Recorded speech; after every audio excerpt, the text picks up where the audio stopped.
Fala pessoal, tudo bem? Acho que a luz ficou meio clara aqui hoje, mas paciência, vai ser assim mesmo.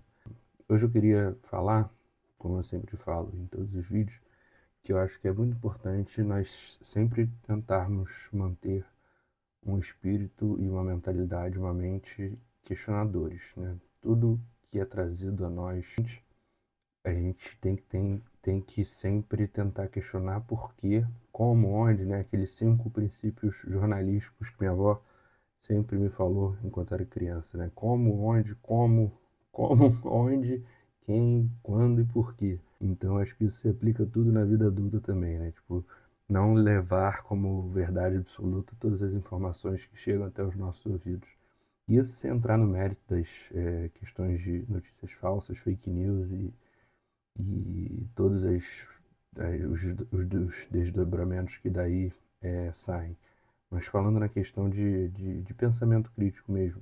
Tanto que eu sempre tive muito interesse, muita curiosidade de entender como o mundo funciona, e por conta disso que eu comecei a pegar para ler esses livros de física, no início física básica, e depois um pouco mais específicas de física aeroespacial e física quântica. Eu não peguei para ler não, porque é muito confuso e ninguém consegue entender direito, pelo menos eu não. Mas física, principalmente, me fugiu a palavra, mas que eu chamo de aeroespacial, mas não é aeroespacial, é física do espaço, né? Da formação do planeta, a origem das coisas, a origem do universo, aquelas perguntas clássicas, né? De onde viemos, quem somos, para onde vamos e tal. Então eu recomendo muito também o Carl Sagan, tudo que o Carl Sagan fala, eu acho muito interessante. Quem tiver curiosidade, pesquisa, pode ser no YouTube mesmo, pesquisar O Pálido Ponto Azul, que é um vídeo interessantíssimo do Carl Sagan, pesquisar sobre a quarta dimensão e o Tesseract, em português, sei lá como é que é a tradução, que seria o cubo que formaria a quarta dimensão, que é até abordado de certa forma no filme do Christopher Nolan, o Interestelar, né? Porque quando aquela cena que o Matthew McConaughey está flutuando no final dentro de um lugar que ele consegue alterar as coisas com a gravidade, na verdade ele está dentro do Tesseract, que é a quarta dimensão. E aí o filme argumenta, né, o pleito do filme ali é, é que o, é que a quarta dimensão seria a gravidade. E isso é muito legal porque esse filme ele teria uma incongruência, porque se fosse sobre viagem no tempo, não faria sentido se você parar para pensar, porque o Matthew McConaughey deu o endereço da estação aeroespacial para ele mesmo. Mas como não é viagem no tempo, se fosse um De Volta para o Futuro comum, por exemplo, aquilo ali não funcionaria, teria um furo de roteiro. Mas como não é viagem no tempo, é uma viagem dimensional, não é um furo de roteiro, porque ele justamente está ali defendendo a tese de que a quarta dimensão ela funciona aquém do tempo. Na quarta dimensão, o tempo, os físicos que falam sobre a quarta dimensão, inclusive mencionam que o tempo pode ser uma coisa, um objeto como se fosse tridimensional, como se você pudesse pegar e segurar o tempo, entendeu? Então isso é uma coisa muito interessante e o Carl Sagan se aprofunda muito nessa temática também, então vale a pena pesquisar. E o Pálido Ponto Azul não, o Pálido Ponto Azul já é uma questão mais de física aeroespacial, física espacial mesmo, física da origem do universo e nessa pegada que é um pouco mais filosófico, tem um vídeo que eu assisti na aula de filosofia há 20, 15 anos atrás, sei lá, que o meu professor, o Bruno Loureiro, que eu adorava ele me adorava, mas eu dormia em quase todas as aulas, mas porque não era nada específico, eu dormia em quase todas as aulas no geral. Eu dormia em quase todas as aulas do colégio, no terceiro ano. Mas eu lembro uma vez que ele botou um vídeo que eu achei espetacular, que é, salvo engano, do Cortella, do Mário Sérgio, que fala justamente isso, né? Que o brasileiro tem essa mania, né? De você sabe com quem você está falando, né? Usar essa frase. Então vale a pena pesquisar também no YouTube esse vídeo. Você sabe com quem você está falando? Mário Sérgio Cortella, alguma coisa assim. Porque ele mostra que você é um cidadão num planeta que tem atualmente 8 bilhões de cidadãos e que já existiram não sei quantos bilhões e que só na nossa galáxia tem não sei quantos planetas similares ao nosso e que dentro da nossa galáxia tem tantos planetas, tem tantos sistemas na nossa o aumentativo de galáxia, me fugiu o nome, mas como se fosse dentro da Via Láctea tem diversos sistemas solares e dentro do aumentativo da galáxia tem diversas Via Lácteas e por aí vai aumentando, aumentando. Então, sabe com quem você está falando? Com porra nenhuma. A coisa é essa, você não é ninguém, eu não sou ninguém, nós não somos ninguém. Então essa ideia filosófica de que nós não somos absolutamente nada, mas ao mesmo tempo nós somos absolutamente tudo, porque nós somos tudo o que nós temos e tudo que nós representamos, e tudo que nós representamos para as pessoas que nós amamos, mas ao mesmo tempo nós não somos absolutamente nada perante a história do universo. Pensa na pessoa mais importante da história da raça humana. Essa pessoa não é nem uma vírgula na história da existência do planeta Terra. Então, eu acho particularmente sensacional. Então, vale essa reflexão. Mas por que eu comecei a falar disso? Ah, lembrei. É que a minha ideia original para esse vídeo, que eu já me afastei completamente, que eu acho melhor eu fazer num vídeo separado, era dizer justamente desse espírito questionador, de pensar de por que a gente pensa do jeito que a gente pensa, né?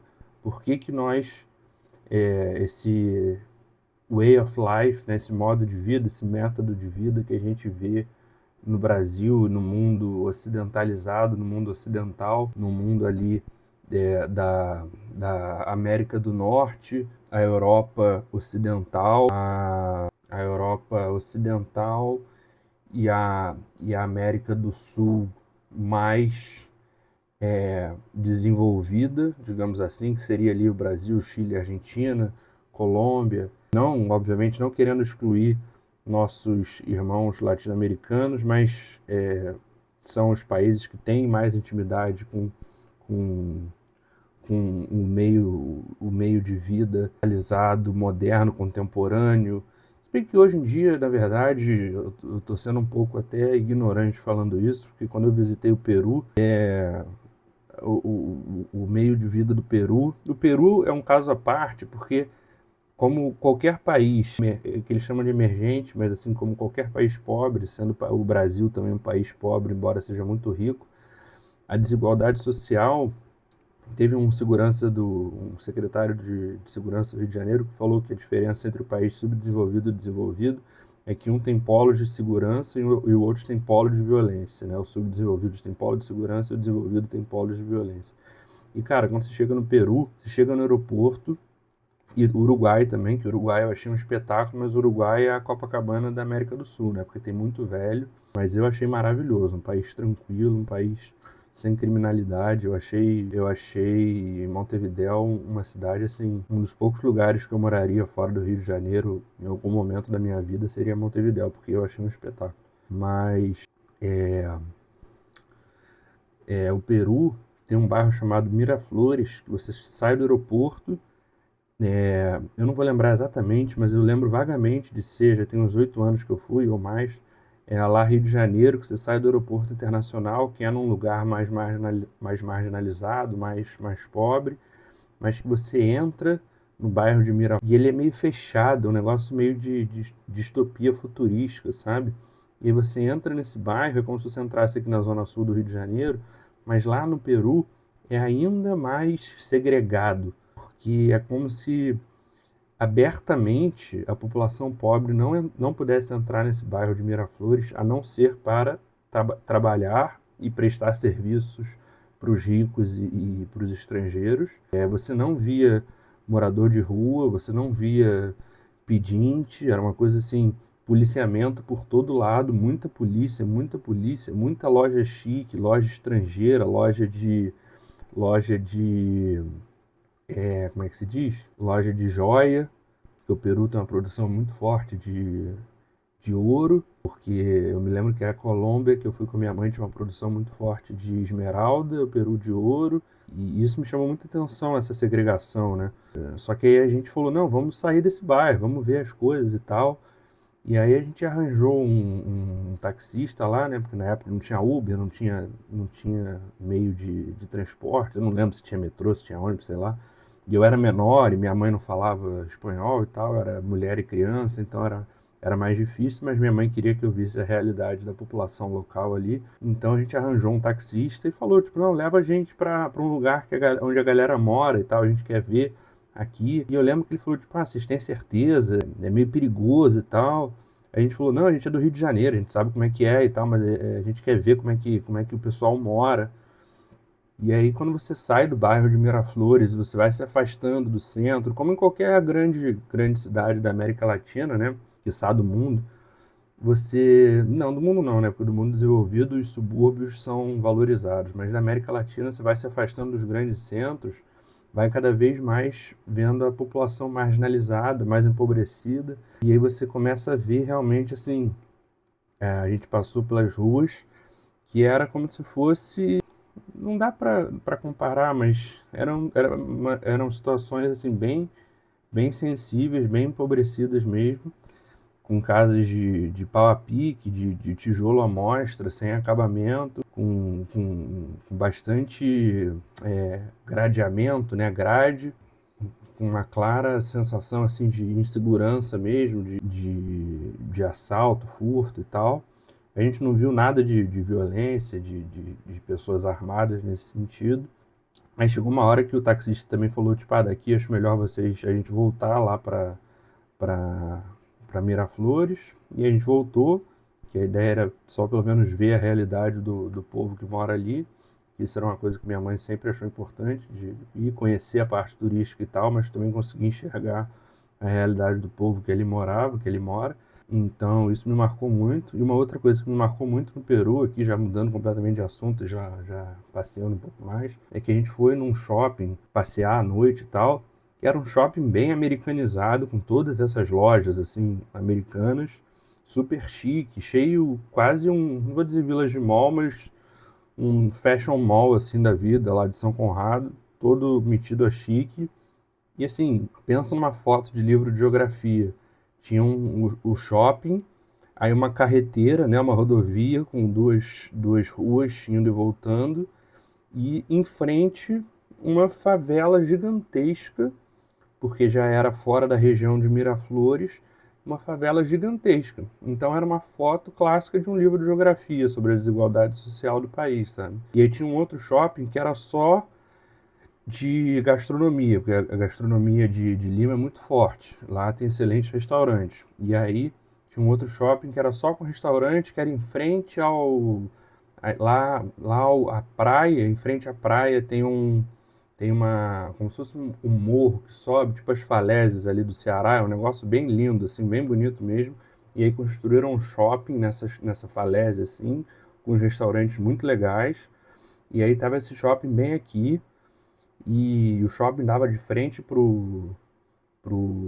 para a praia e também logo atrás o retrato todo da desigualdade social assim latente ao redor, né? E o Peru tem uma história muito interessante do grupo Sendeiro Luminoso, que era taxado como grupo terrorista pelo governo dos Estados Unidos, que era um grupo de esquerda, tal qual as Farc, né, na Colômbia. E então tinha todo um folclore de que era de que era muito perigoso, o Peru era muito perigoso, a Colômbia era muito perigoso, mas até que ponto isso era realmente verdade ou isso era propaganda estadunidense é impossível de saber. O Sendeiro Luminoso, salvo engano, já acabou tem muito tempo, acho que foi na década de 90, mas eu acho que quando eu fui à Colômbia com a minha mãe em 2000 não lembro o ano exatamente, mas digamos que 2010, a situação das Farc ainda estava normal, ainda não tinha sido assinado nenhum contrato de interromper a guerrilha, mas a gente foi só para Cartagena e tal, mas eu achei a Colômbia um país maravilhoso com pessoas maravilhosas, e o Peru também. Na verdade, todas as minhas experiências na América Latina foram espetaculares. Então, é isso. Valeu, gente. Obrigado.